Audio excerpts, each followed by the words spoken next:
and welcome. This is Background Screening Tips and Tech with me, Tim Santoni, and my co-host, Joe Berlin. Joe, how are things going today? Things are good. Things are good. Looking forward to this discussion. Awesome. So today we're going to talk a little bit about kind of an evolving subject matter in the background screening world, and that is companies that are looking to hire people that have criminal records. So they're looking to form their businesses and have a culture around, rehabilitated folks who have criminal records who may not be employed elsewhere, and they're comfortable bringing them into their organizations. So, Joe, maybe you mentioned to me a couple of organizations that come to mind, but give me a sense of those organizations, why they do what they do, and kind of some statistics around, this kind of new cultural phenomenon when it comes to hiring people with criminal histories. Yeah, for sure. I mean, I think in the employment sector, it's definitely a new phenomenon. But I think for those who have serious criminal offenses, it's something that they've been dealing with for some time. And I think that the rest of the country, based on these couple companies that I'm going to bring up here, are perfect examples of why it's becoming kind of more the norm. And in my personal opinion, the way it should be. So, two companies that come to the top of mind. One is Dave's Killer Bread, right? I want to say they're based out in California, but the owner out there, Dave, he has a criminal record, and he took over. I want to say, and don't quote me exactly, but he took over the family's bakery operations and started making some bread. And quite frankly, the name lives up to it. It is Killer Bread. We eat it in my family all the time, and I love the story behind it. But he hires individuals coming out of the penitentiary, and he gives them a job, and he gives them a second chance. And I just think that's a fantastic story. And then a little bit more local to me here in Ohio, we have a company called Hot Chicken Takeover. And the owner there, he knows he's hiring ex-convicts. 70% of his entire staff, including management, are ex-convicts. The way in which he's doing it is smart. I mean, he's looking at their criminal records and determining what's going to be the best fit for him, right? He doesn't have, somebody who's had, 14 fraud, offenses and did that much time fraud. That person's not holding the keys and taking care of his banking.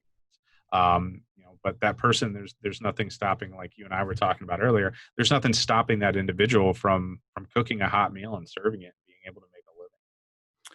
Yeah, and Joe, that's a good point. And I think you bring up something there, which is, the fact is these companies are looking at aligning people with positions that don't bring risk to their organization, to their customers, to their clients. And they're not foregoing background checks as a whole, but they're looking at creating jobs that fit those particular roles, which I think is super important, whether you're doing background screening or not in your business, which is, like you say, if someone's going to be working in a warehouse and they don't have access to cash and to materials and to, they're being monitored and closely, held, then I think that giving them a second chance is awesome. They're looking for them to prove themselves, but not putting someone like that in a public facing position, doing childcare to the youth, maybe, as a different example. But I think that those people do bring some value to the workspace, and a lot of them have been rehabilitated and trained and are looking for a position. And let's be honest, a lot of people with criminal histories are going to look for finding employment with people that don't do background checks, and they create a risk there that's unknown, which could, I think, even be more devastating, more critical, just either working for people that don't do background checks or working in industries that are, okay with it and don't really come out and say that. So it's very, I think it's happening. I think we're going to see it more and more. And I think that from a compliance perspective, you're going to see employers that are looking to do, as they do background checks, that the background check and the risk profile of the position align, and that people are brought in to do a job that they're equipped to do based on their abilities and their history and their background.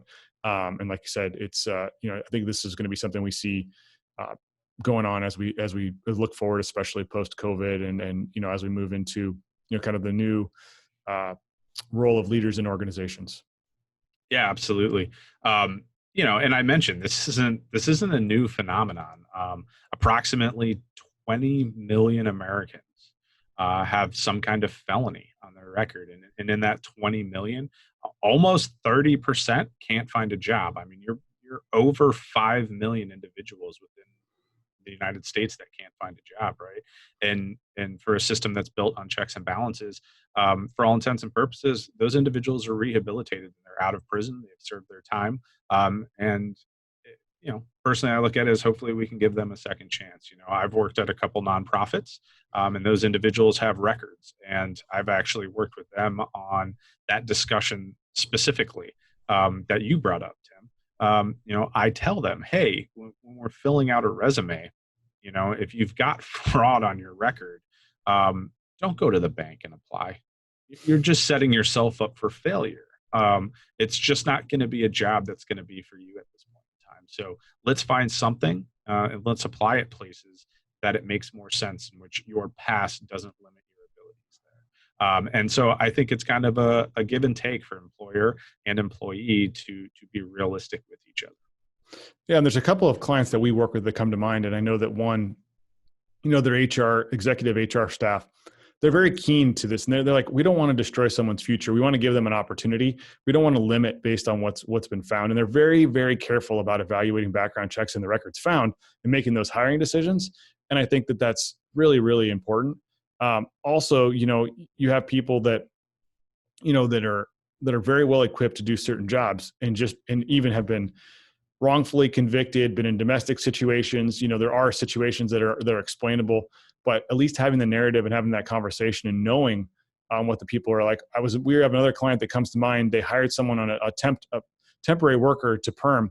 And when they brought him in, did the background check, they found out that he was involved in a fraud scheme at a prior employer for theft. The person's work product with regard to our clients, the 30, 60, or 90 days where they were temporary was spot on. When they brought him on, they found this record that came up and they talked to him and they really believed his story, which was the fact that he was kind of a co-conspirator with the main guy who was really using him to steal product and commit fraud from the employer. And they ended up bringing him on board based on his performance, based on his honesty, based on, his story. And I think that that's, a responsible thing from an HR and employment perspective. And I think that we're going to continue to see that. And I think we do need to evaluate things a little bit differently, more than just, checking the box saying we did a background check and there's a pass fail type of situation. Yeah, absolutely. Right. The individual assessments, it's a huge part of the hiring process. And so when somebody does have that record, having the conversation of, like you mentioned, every circumstance is different. Some of them have, extenuating circumstances behind them, and you got to take those things into consideration. Yeah. And we get a lot of calls too, through in our business where people are looking to get insight. Top question that comes up on the blogs and our social media is, what's going to come up on a background check? They're scared, right?